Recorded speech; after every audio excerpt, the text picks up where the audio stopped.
We are Chris Lee, Blake Lovell, and Blayne Gilmer of Southeastern 14 here to preview Alabama's football schedule for the 2023 season.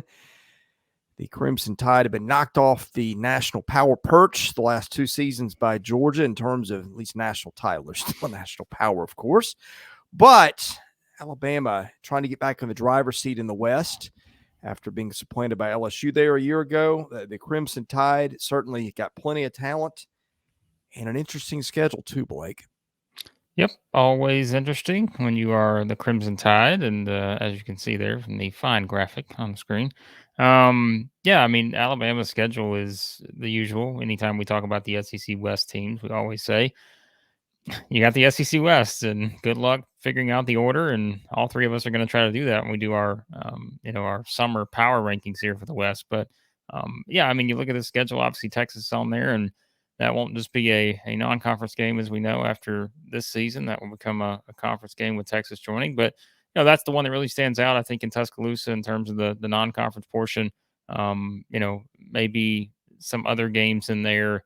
MTSU is always a program we talked about that can be a little up and down, but Rick Stockstill's been there a while, and so I would figure he'll at least try to put some things together throughout the summer to try to beat Bama, but I don't know if that's going to happen. And then there's the usual slate, I think, of SEC games, getting Tennessee at home, getting LSU at home.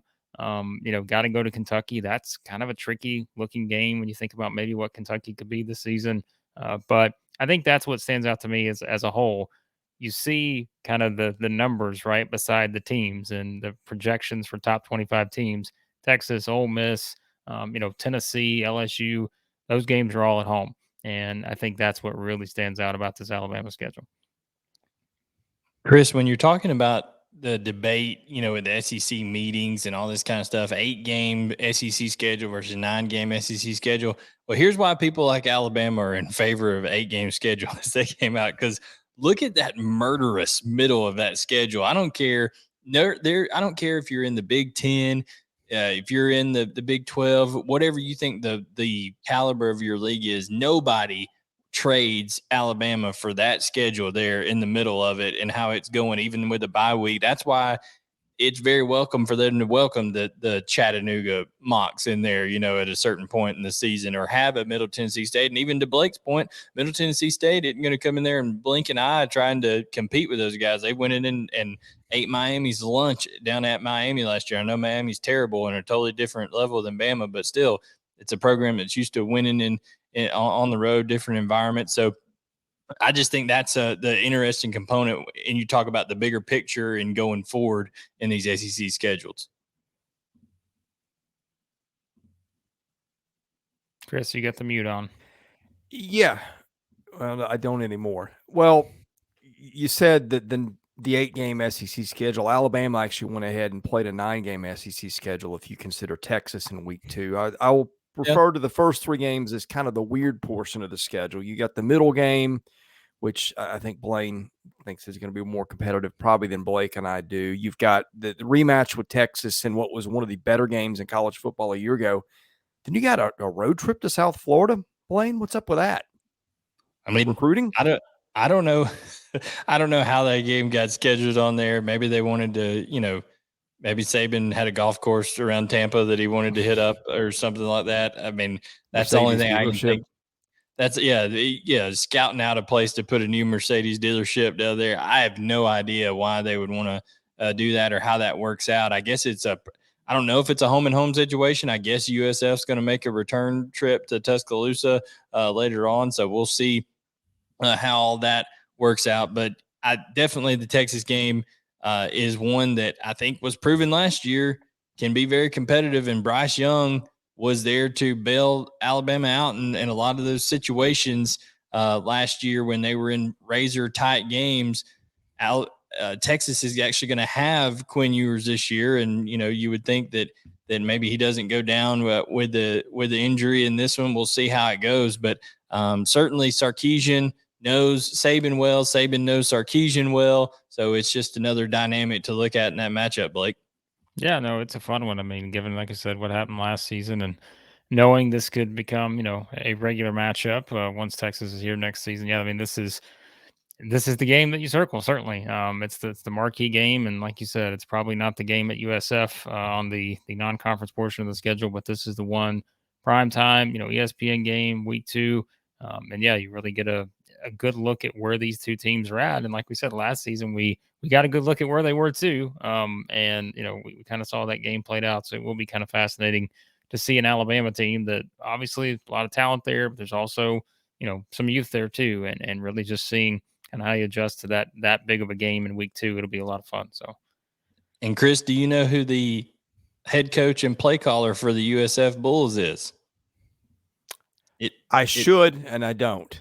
It is Alex Golesh, who was Tennessee's offensive coordinator last year and absolutely torched that Alabama secondary. So you know that Kevin Steele and his new leadership over there on Alabama's defense is going to have that one circled in terms of, okay, here are the concepts that Tennessee, just burn us on the back end. Here's what we need to work on. So just in more entanglements there in terms of, how all these stories weave together and things like that, not to invoke, Will Smith and his wife on the Red Room, whatever that show is, saying entanglements, but we digress.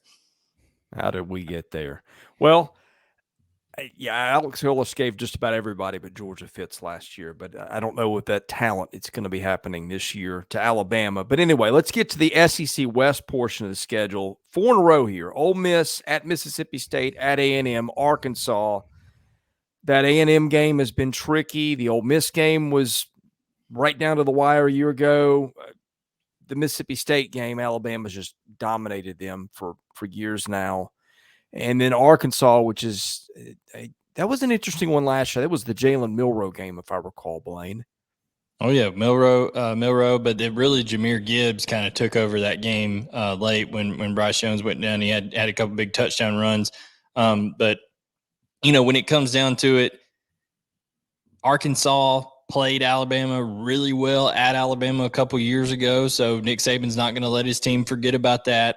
And then, at the beginning of that stretch, you got Quinshad Judkins and Ole Miss coming in over there, which who knows who the quarterback's going to be. My perspective on it is, and my opinion on it is, Blake, it don't matter who the quarterback is, just hand the ball to Quinshad Judkins over there. And now you got to see, is Alabama improved when it comes on that defensive side? I think they will be under Kevin Steele, and I think that's really your main thing. I think Alabama, even with the offensive questions at quarterback, who's the guy, there's enough talent over there on the offensive side of the ball that I think they're going to be successful again. But does Alabama improve defensively and get back to where they were when they were winning the national championships and just being stifling on defense? And I think you're going to see some of that toughness return this year, a lot of experience on that defense, Blake. Yeah, I mean, look, it's like you talked about a minute ago, Chris said, I mean, these games are usually pretty entertaining when you talk about kind of this row of teams that Alabama faces, and maybe not the Mississippi State game. I feel like that one hasn't always been the most entertaining, but the other three in that group, I think that you can kind of get sort of that wild card out of all three of those teams, and not really knowing exactly. I think, you could see different people, and I think I've already seen it probably, saying Ole Miss could be the sleeper in the West. Well, I've seen some people say it could be A&M. Some people say it could be Arkansas. So it's like, those are all teams that obviously have to jump in Alabama or LSU to qualify for that. But that's how you do it, right? Is by beating one of those teams at the top. And so, yeah, it's an interesting group of games. Like I said, I think it's just getting some of these at home. Going to Mississippi State, I don't know. We'll talk about Mississippi State. We do our power rankings. They're just a team that I just have a really hard read on for obvious reasons. A&M, I mean, it will be rocking, as we know, at Kyle Field on October the 7th. But again, has A&M lived up to expectations at that point? And so, yeah, a lot of possibilities for game of the year type scenarios, just with kind of the wild cards, I think, of the teams on the schedule in this portion. Chris, before we move on to the next portion of the schedule here, I did want to ask you, do you think there will be a cigar shop within 100 miles of Tuscaloosa that has a cigar left when we're approaching October 21st? Because I feel like with what happened last year in Knoxville, the Tuscaloosa, the Crimson Tide faithful are going to be prepared to light them up if they're able to take back control of that rivalry. Yeah, better get your cigars on Amazon, Bama fans. I don't know if Is Amazon a good place to buy cigars? I don't know. I They're don't going to know find that I out in know anyone Tuscaloosa, that's ever though. bought a cigar on Amazon, but I could be wrong. We'll see what the comment section has to add. But I This don't could be know a if you show can do thing. that, but it'll be interesting. Well, they will have cigars from somewhere ready for October 21st. Whether they win the game or not and use them is another matter. But this is the revenge portion of the schedule, boys. Tennessee, October the 21st, LSU, November 4th. Best two things about that segment, Blayne, a bye week in between and both of them at home. Yeah, that is huge for Alabama. I don't think you're talking about the really tough games you're seeing. They get Texas at home, Ole Miss at home. They do have to go to Kyle Field, which is tough. Arkansas, Tennessee, and LSU, to your point, all at home.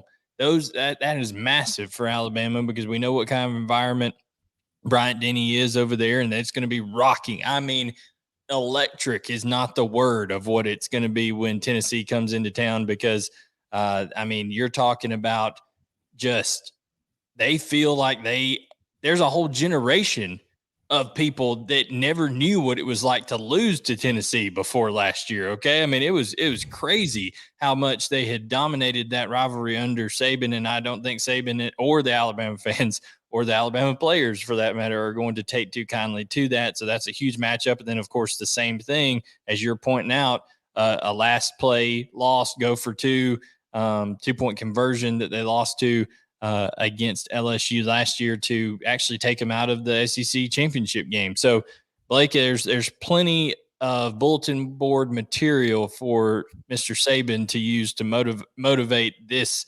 Alabama group when it comes to that portion of the schedule. Yeah, I mean, revenge row here. I think it's like if you know you're having these two games on the schedule, and I'm sure we can look back at it, right? And this has maybe happened before. I don't maybe not last year. I don't remember. But if you're saying you know you've got to play Tennessee, you know you got to play LSU, and I'm like, well, I don't know how you could ask for a better setup in terms of playing Tennessee at home, getting a week off, playing LSU at home. Like having the week off in between those two games, I think is really nice, especially after the gauntlet we just talked about. They're going to face from Ole Miss on. In that SEC West portion up to the Tennessee game. So I think it just sets up really nicely from that standpoint. Now, again, it's a matter of is Alabama favored in both of those games against Tennessee and LSU? We'll find out on where those two teams are at that point. But I don't think knowing it's on the schedule, you have to put it somewhere. I think it's probably the best setup you could have asked for to have the week off in between and again to get them both at Bryant Denny. So I'm going to ask you guys a question. The over-under on number of times the I Hate Tennessee video from, what was it, 05-ish gets played that week. It's gonna be up there. I think the Paul Feinbaum show that week will be must watch television. There will be many people probably heavily under the influence of some things, even at 5-6 o'clock, whatever time that show airs, that will be on there and spewing their hatred and vitriol towards the Rocky Top crew that's going to be coming into Tuscaloosa. So that is going to be a fun week to cover SEC football for sure. Muted. Oreo wants a piece of it. He's scratching. I was going to say, even Oreo wants a piece of it. He's scratching at my door right now. So, all right, the last portion. I'll call this the you better get these if you got big aspirations portion. Boy, that's a at long Kentucky, tagline. Chattanooga. I didn't know what you were about to say. That's a long tagline there, Chris. Big aspirations. Got me. I was like, whoa, he's about to go in. Wow. If you got some big aspirations here, then I was like, okay. The big aspirations portion of the schedule. That could become a T-shirt. Congratulations, Kentucky, Chattanooga, and Auburn. You have big aspirations. There you go. All right, I'm done after that. At Kentucky, Chattanooga, at Auburn. I'll let you guys take it.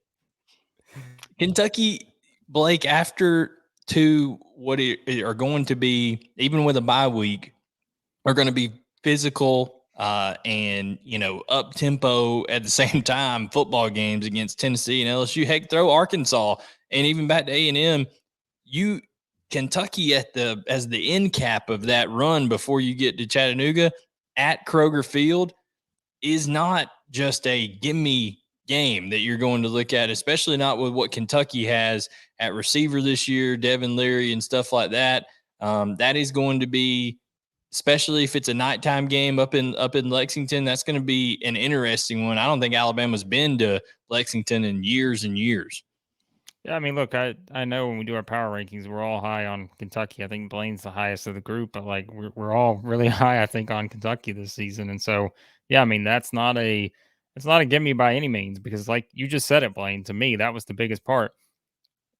Alabama hasn't been there in a while. And when Alabama comes to town, we know what it's like. And especially when you have a game of this magnitude. And like we said, not knowing where Kentucky could be at that point in the season, kind of looking at their schedule.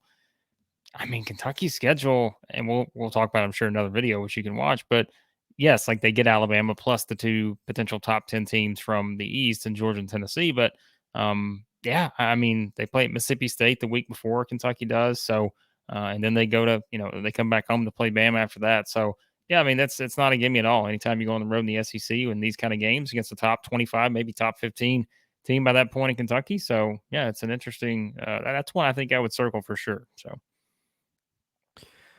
We got big aspirations across the board. Big aspirations for Alabama, big aspirations for our channel and what we cover, because we're going to be producing all kinds of football content, schedule previews, power rankings, team previews, you name it, and probably some stuff we can't name. And best way to get it, hit the subscribe button, hit the like button. Those things help our analytics. And hit your notifications so you can see when we're making more videos. I am joined by Blake Lovell and Blayne Gilmer, and I'm Chris Lee, of course, the host here.